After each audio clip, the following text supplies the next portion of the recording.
너네 SO 이렇게 작업했는데 왜 벌크에서 이렇게 나왔냐, 리젝. 이렇게 되면 이제 그 부분에 대해서 해명을 해야 되거든요. 핸드 SO 작업을 해서 이게 벌크랑 약간 다르다, 이 부분을 이제 주저리 설명을 해야 되는데. 안녕하세요, 밴더머신입니다. 이번 영상은 지난 영상에 이어서 SO에 관한 설명인데 이번 영상은 좀 더 심화 과정으로 설명드리도록 하겠습니다.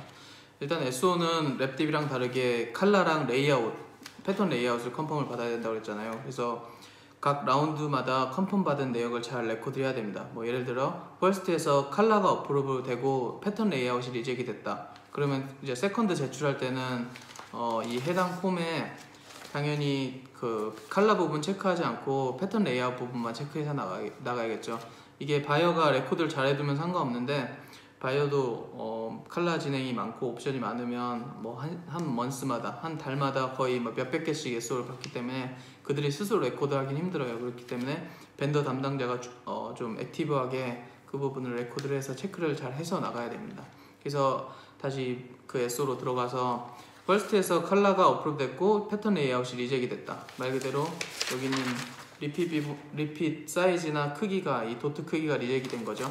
그러면 이제 세컨드 넘어갈 때는 당연히 칼라 부분 체크하지 않고 패턴 레이아웃 체크해서 제출을 해야 되는데, 만약에 세컨드에서도 패턴 레이아웃이 또 리젝 됐다. 그리고 이제 3차, thir드로 넘어가겠죠. 3차로 넘어가면 이제 3차에서 만약에 어프로브 됐어요. 3차에 어프로브 됐으면 이제 벤더 담당자는 1차랑 3차를 당연히 보관을 해야겠죠. 2차는 이제 필요 없습니다. 리젝이 됐기 때문에. 그래서 나중에 이제 실제로 오더가 되고 본작업돼서 벌크가 나왔을 때 당연히 벌크 리뷰를 위해서 SO는 1차 그리고 3차를 둘 다 킵을 갖고 있어야 되고, 1차는 칼라, 3차는 레이아웃이라는 걸 반드시 체크해서 뭐 벤더 칼라 리스트나 아니면 에이전시 칼라 리스트 아니면 바이어 칼라 리스트가 어느 부분을 보고 코멘트를 줘야 되는지에 대해서 반드시 체크를 해두어야 됩니다. 실제로 SO 같은 경우는 정석적으로 하면 한 절 40에서 60야드 작업을 해서 거기서 일부분을 채취를 해서 폼을 만들어서 발송을 해야 된다고 그랬잖아요.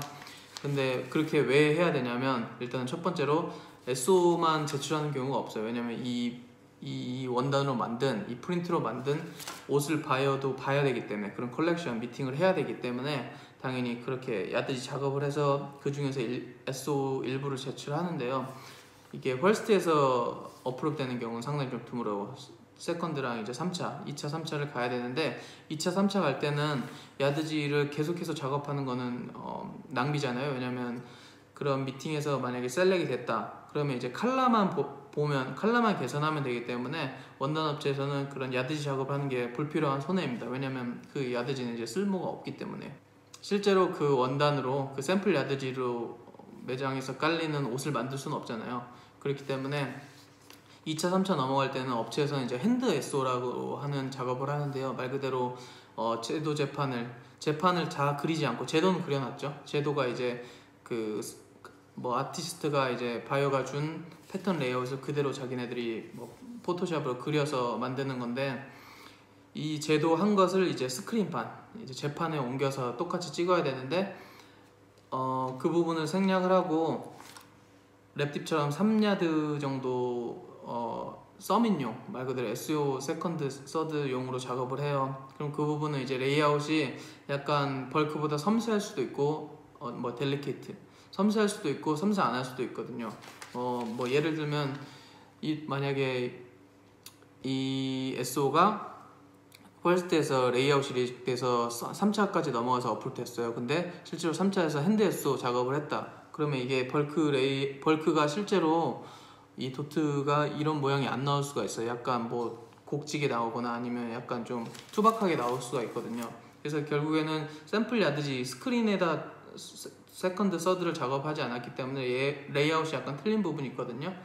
실제로 이제 핸드 SO 작업을 하면서 핸드 SO가 보통 깔끔하게 나오는 경우가 많거든요. 한국은 좀 깔끔하게 나오고 중국은 반대예요. 중국은 핸드 SO가 좀 투박하게 나오고 실제로 스크린 작업할 때 좀 깔끔하게 나오거든요. 네, 이제 한국 업체는 좀 반대인 경우가 있는데, 핸드 SO가 조금 잘 나오고 벌크에서 잘 못 나오는 경우가 있어요.